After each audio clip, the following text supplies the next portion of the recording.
le mois de mars. De toute façon, quoi que ça soit, vous savez, je ne sais pas. Ah, voilà. C'est ça.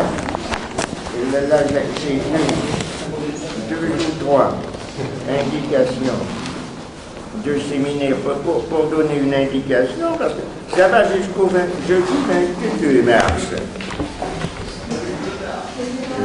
S'il y a des personnes autres qui s'en occupent, ça bien, moi je peux faire. Parce que pour organiser, c'est terrible.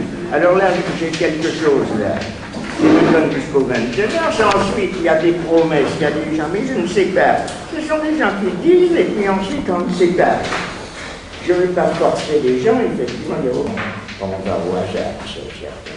Si on n'est pas inscrit, comme je suis, dans les cadres de l'enseignement, si c'est dans les cadres d'un enseignement, dans l'enseignement des fixes, il y a un emploi du temps régulier, etc. Là, c'est pas tout à fait pareil, puisque c'est un séminaire libre. Alors, il faut effectivement qu'il y ait un groupe qui s'en occupe, qui prospecte les intervenants, qui fasse quelque chose, sinon, à Choiseul, tant que je ne suis pas particulièrement organisateur, et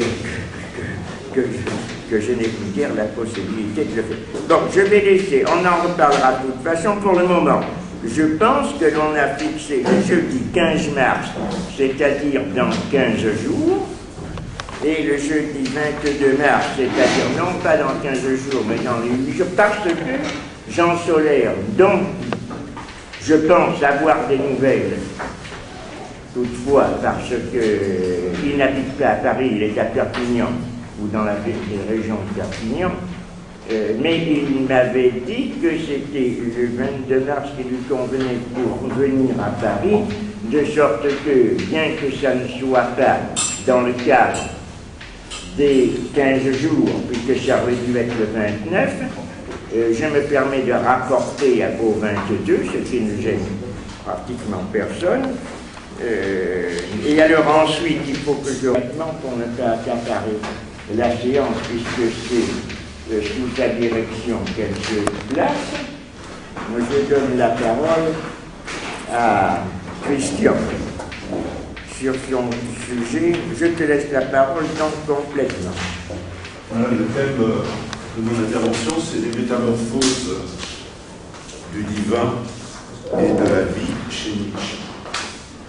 Alors, je vous ai mis en guise gueule une petite biblio succincte, revue philosophique Nietzsche, presse universitaire, Karl Jaspers, Nietzsche et le christianisme et Jésus, dans la collection des grands philosophes blancs, William Reich et la philosophie. C'était Nietzsche et la philosophie.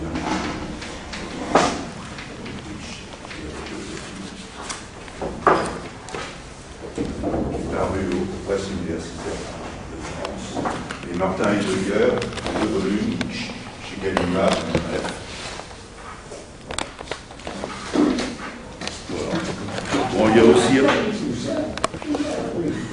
a aussi un bouquin qui date de Emmanuel Diette, Nietzsche et les métamorphoses du divin aux horizons philosophiques au CERF, qui est de 72. Ah mais c'est celui-là qui l'a mentionné, puisqu'on ne le connaît pas celui-là.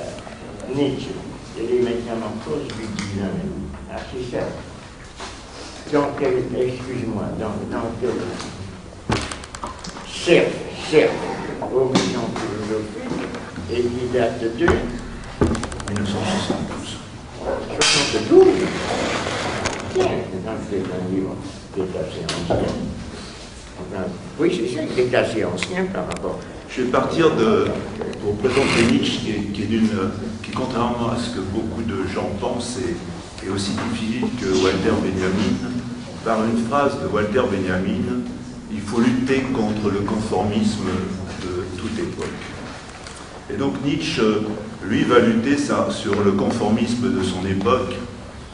Et on peut dire que rien n'est plus étranger au nihilisme moderne que l'injonction de Friedrich Nietzsche. Il faut, je cite, ouvrez les guillemets, il faut vouloir vivre les grands problèmes par le corps et par l'âme. Cette tâche nous est pourtant assignée, dit Nietzsche, par, et j'ouvre les guillemets, par la mort de Dieu, qu'on n'a pas fini de tuer, dit-il de manière à la fois provocante et un peu énigmatique.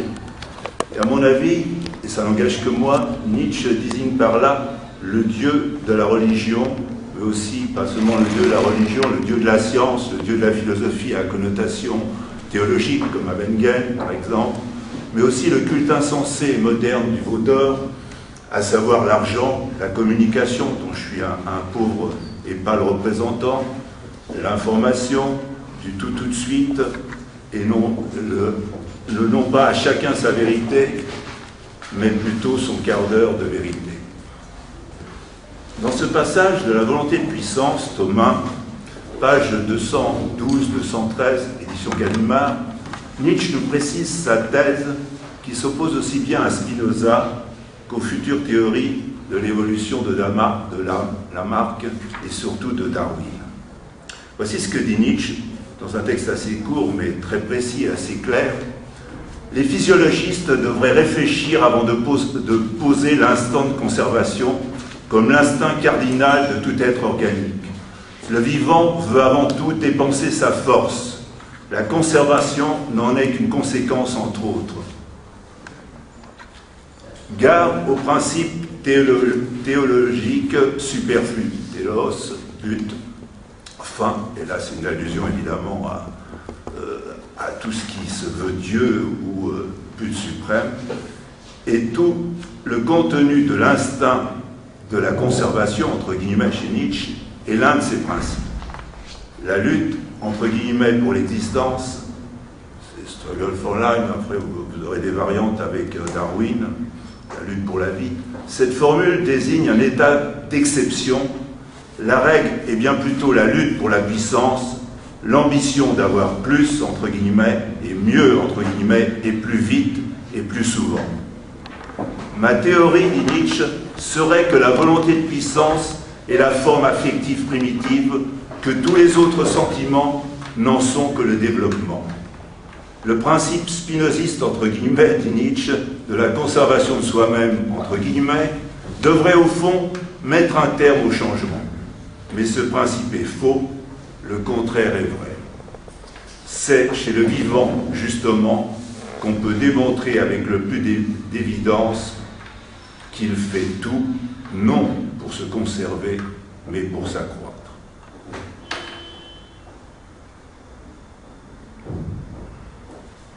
Pour Nietzsche, aucun gadget idéologique ne peut suffire à éluder les questions ontologiques que la crise du monde contemporain pose aux croyants comme à l'athée.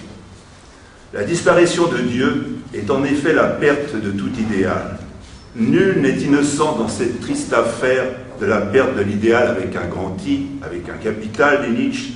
Le meurtre de Dieu, du plus odieux des hommes, rend aux choses et à l'existence leur facticité et leur contingence.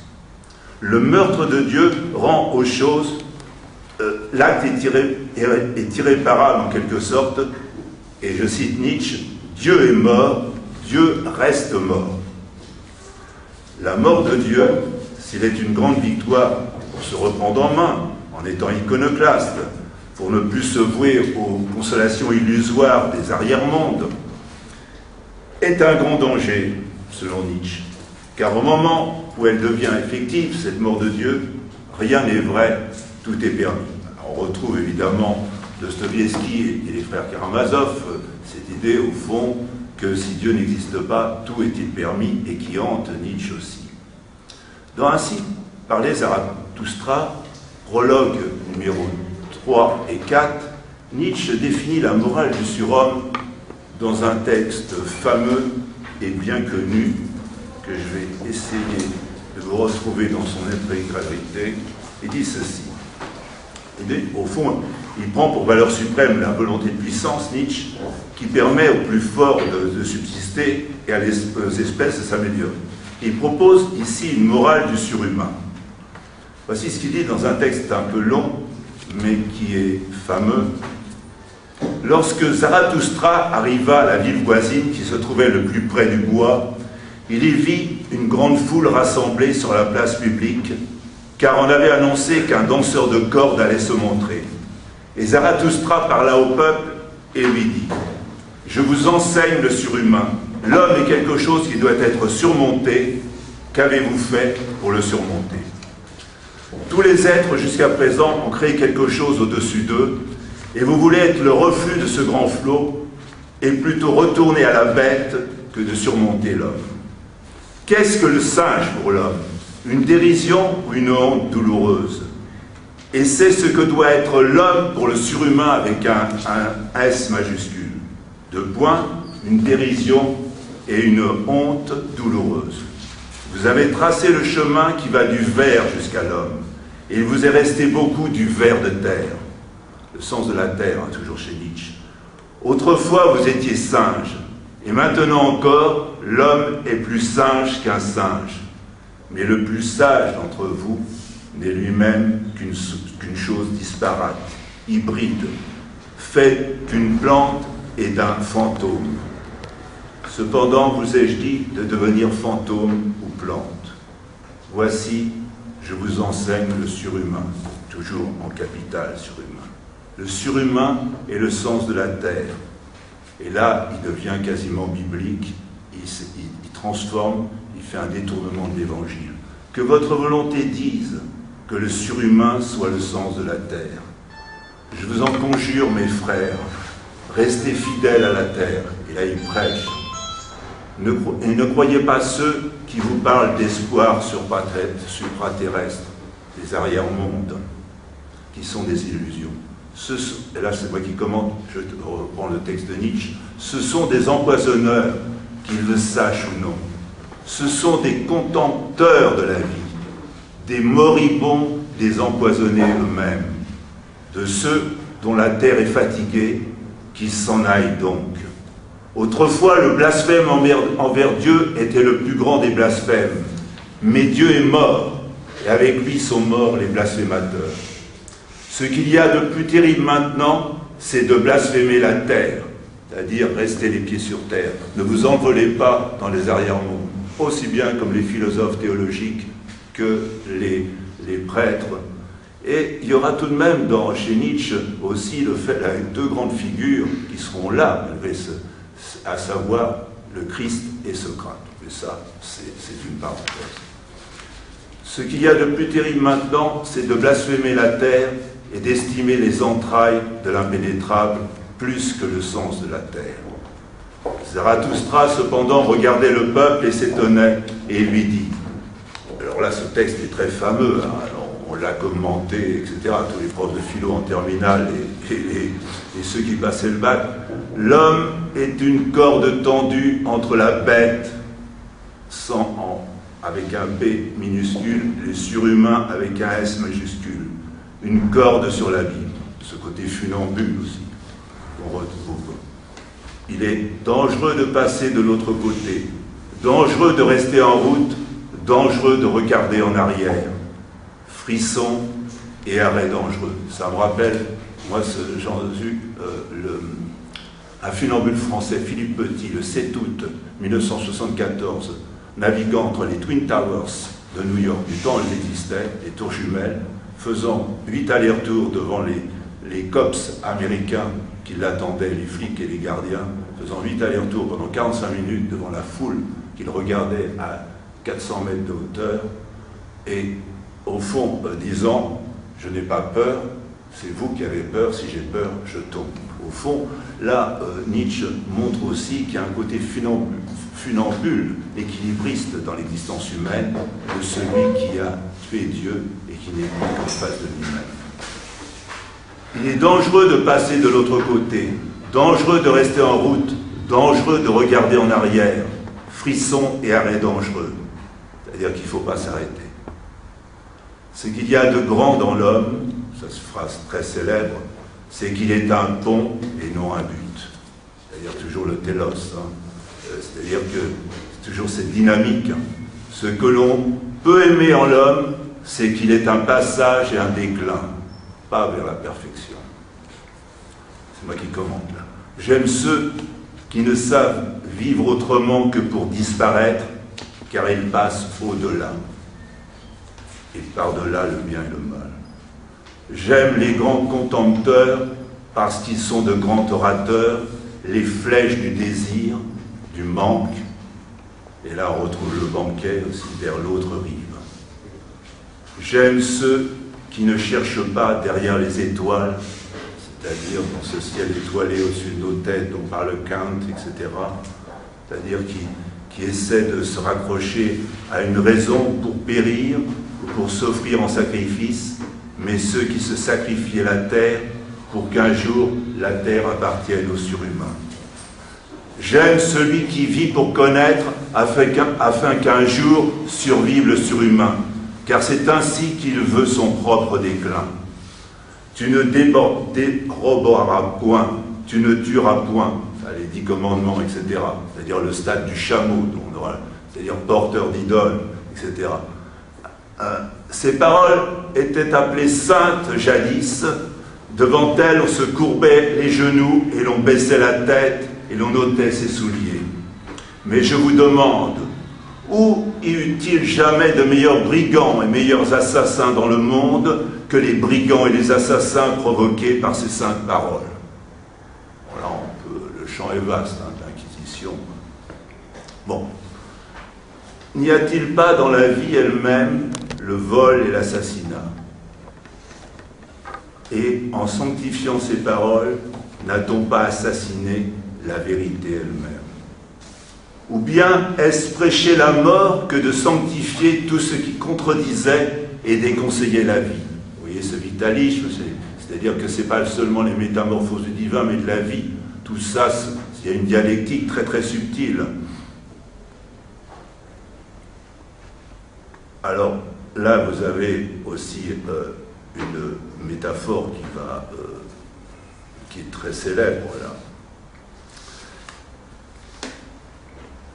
Ou bien, est-ce prêcher la mort que de sanctifier tout ce qui contredisait et conseillait la vie? Ô mes frères, brisez-moi ces vieilles tables, et il y a des points de suspension, je dirais, ces vieilles tables de la loi, etc. Pourquoi si dur? Là, je coupe le texte, c'était ce fameux dialogue entre la dureté et la mollesse. Pourquoi si dur, dit un jour au diamant, le charbon de cuisine? Ne sommes-nous pas proches parents? Pourquoi si mou, ô mes frères, je vous le demande? N'êtes-vous donc pas mes frères? Pourquoi si mou, si fléchissant, si mollissant? Pourquoi y a-t-il tant de reniement, tant d'abnégation dans votre cœur? Si peu de destinée dans votre regard? Et si vous ne voulez pas être des destinés, des inexorables, comment pourriez-vous un jour vaincre avec moi? Et si votre dureté ne veut pas étinceler et trancher et inciser, comment pourriez-vous un jour créer avec moi? Car les créateurs sont durs, ils sont comme le diamant, même s'ils sont de la même famille que le carbone et le charbon de bois. Là, c'est moi qui commente. Et là, je reprends le texte de Nietzsche. Et cela doit vous sembler béatitude d'empreindre votre main en des siècles comme en de la cire molle. Béatitude d'écrire sur la volonté des millénaires comme sur de l'airain, plus dur que l'airain, plus noble que l'airain, le plus dur et le plus noble. Ô mes frères, je vous place au-dessus de ces tables nouvelles, et c'est ces nouvelles tables de la loi nietzschéenne, et c'est marqué en lettres majuscules dans le texte, devenez dur au pluriel. Alors évidemment, bon, ça a engendré, là vous voyez que Nietzsche oppose un refus total et conséquent au Dieu de la religion judéo-chrétienne, mais aussi, et c'est plus complexe, à tous à aussi la métaphysique occidentale.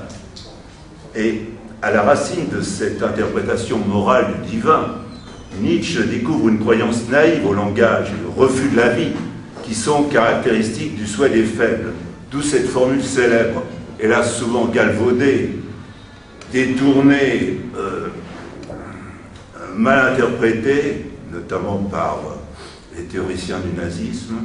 Il faut protéger, ouvrez les guillemets, il faut protéger les forts contre les faibles. Elle signifie en fait, pour le penseur iconoclaste qu'est Nietzsche, que seul est conscient l'esprit libre, entre guillemets, pour reprendre une expression de Nietzsche, dont la véracité, à ne pas confondre avec la vérité chez Nietzsche, et vous retrouvez ça aussi chez Foucault, qui est très nietzschéen, dont la véracité issue de la morale a tué le Dieu de l'idéal. Pour la masse des faibles et des mous symbolisés chez lui par le plus mesquin des hommes, il faudrait que la nécessité implacable du nihilisme, et je vous renvoie à la volonté de puissance, tome 1, paragraphe 25, force les insignifiants à reconnaître leur responsabilité dans la perte du sens et dans la désorientation de la pensée contemporaine, qui n'a plus de boussole et plus de guide. Parce que dit Nietzsche, au fond, il ne suffit pas de Dieu et les idoles. Si on perd la boussole, si on perd la tête et si on est désorienté. L'effort de la morale nietzschéenne fut de sortir du pessimisme le plus profond, qui aurait pu être, au fond, il aurait pu aller dans le pessimisme radical à la Schopenhauer. La vie est du style de Schopenhauer, la vie est une si triste affaire que j'ai décidé de la passer à réfléchir. Bon. Mais Nietzsche a un côté beaucoup plus optimiste. Il est proche de la vie et, au fond, tout en reconnaissant toutes les expériences négatives, les malheurs, entre guillemets, que la vie peut réserver à l'homme, sa maxime est, et j'ouvre les guillemets, faire avec le désespoir le plus profond, l'espoir le plus invincible. Faire avec le désespoir le plus profond, l'espoir le plus invincible, grâce à un héroïque effort de la volonté et de l'imagination. Débusquant jusque dans les prétendus athées le phénomène de la croyance, Nietzsche annonce le nihilisme tout en le dépassant. À savoir, pour lui, l'existence du sens ne dépend que de l'homme, ne dépend plus de Dieu, de la divinité ou de quelqu'un qui serait au-dessus de lui. Chacun est forcé à la décision. D'où cette fameuse formule « deviens ce que tu es », qui a été interprétée de différentes manières, évidemment. Pour lui, les forces actives de la volonté de puissance affirmatrice l'emportent alors qu'il y a que dans l'horizon désertique ouvert par le nihilisme surgissent, et là je vous renvoie toujours au texte de Zarathustra 4, tandis que surgissent les riantes oasis où dansent les filles du désert. Le texte de Zarathustra, c'est, je crois, intitulé « Parmi les filles du désert ». Et donc, par-delà les dualismes et les antinomies qui peuvent surgir de nouvelles interprétations, faisant du divin la justification de la vie ascendante,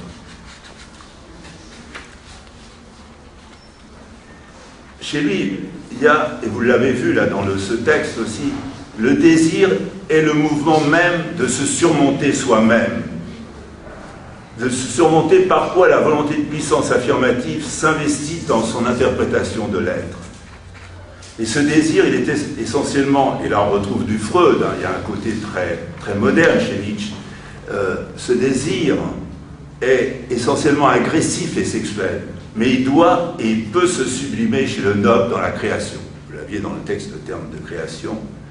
Il est aussi le moteur de la transcendance de la vie dans l'immanence de l'être et, au fond, à l'origine du sens fidèle au corps et le sens de la terre, que vous avez retrouvé dans le texte que je vous avais cité.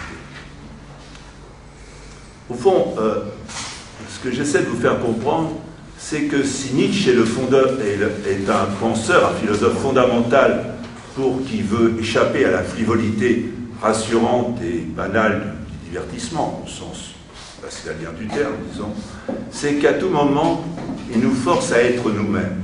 Le deviens ce que tu es, c'est ça. Et que la probité philosophique, chez lui, refuse de prendre, et ça c'est très important chez Nietzsche, des convictions pour des raisons. Voici ce qu'il dit dans Crépuscule des idoles, dans le Crépuscule des idoles, intitulé le problème de Socrate. Il dit, voici ce que dit Nietzsche: des jugements, des appréciations de la vie, pour ou contre, ne peuvent en dernière instance jamais être vrais. Nous savons bien que c'est une gageure, un pari, peut-être insensé, à une époque où Nietzsche est prétexte à tous les délires du nihilisme triomphant pour tenter de penser le divin avec Nietzsche. Et c'est d'ailleurs de penser d'une manière beaucoup plus moderne que la tradition judéo-chrétienne ou métaphysique classique. En effet, si la question de Dieu est centrale chez Nietzsche, comme pour Pascal et Kierkegaard, pour prendre deux exemples fameux, elle ne l'est évidemment pas de la même manière. En ce sens que Nietzsche récuse tout formalisme en insérant la pensée dans la vie. Et s'il a vécu la mort de Dieu comme un drame personnel, parce que je vous rappelle tout de même qu'il était fils de pasteur, donc lui il a été aussi chameau, porteur d'idoles, au sens. Sa réflexion nietzschéenne dépasse de beaucoup le seul plan existentiel. Au risque de paraître intempestif, pour reprendre le terme même de Nietzsche, c'est pourtant ce que nous allons tenter de pratiquer lors de ce séminaire.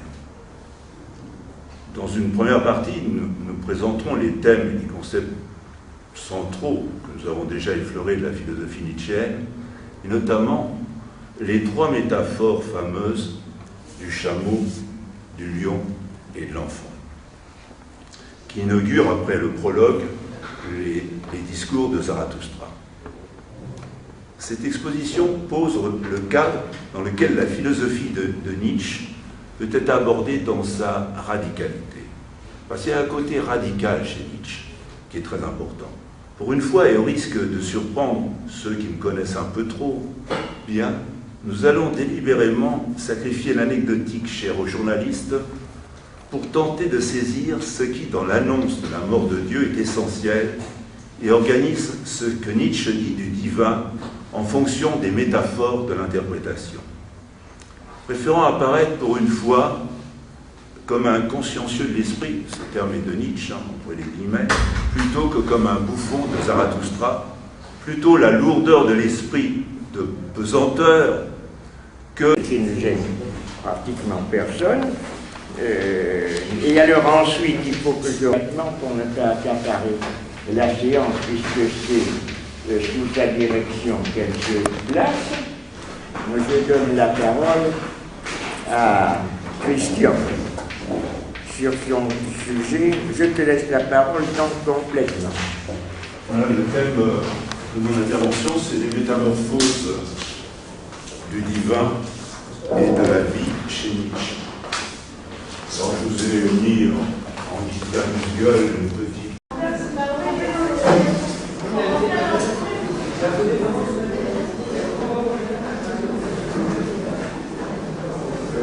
Non, alors on reprend aujourd'hui, après cette interruption du mois de mars.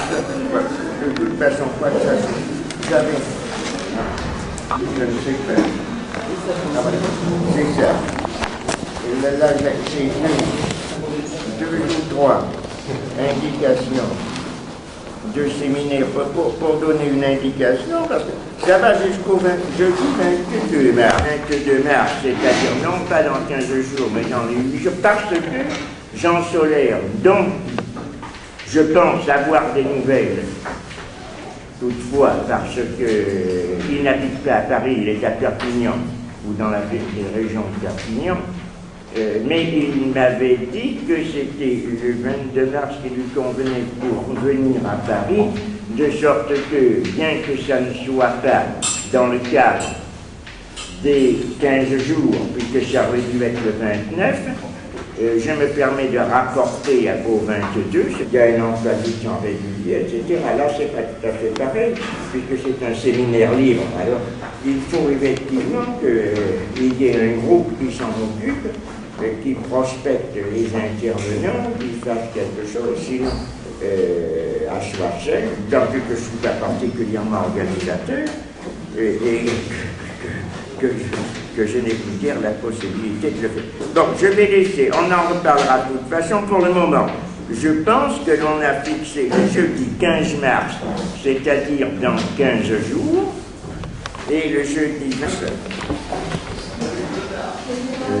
S'il y a des personnes autres qui s'en occupent, ça bien, moi je peux bien. Parce que pour organiser, c'était terrible. Alors là, j'ai quelque chose là. qui me donne jusqu'au 22 mars. Ensuite, il y a des promesses, il y a des gens, mais je ne sais pas. Ce sont des gens qui disent, et puis ensuite, on ne sait pas. Je ne veux pas forcer les gens, effectivement, on va au hasard, c'est certain. Si on n'est pas inscrit, comme je suis, dans les cadres de l'enseignement. Si c'est dans les cadres de l'enseignement, dans l'enseignement est fixé.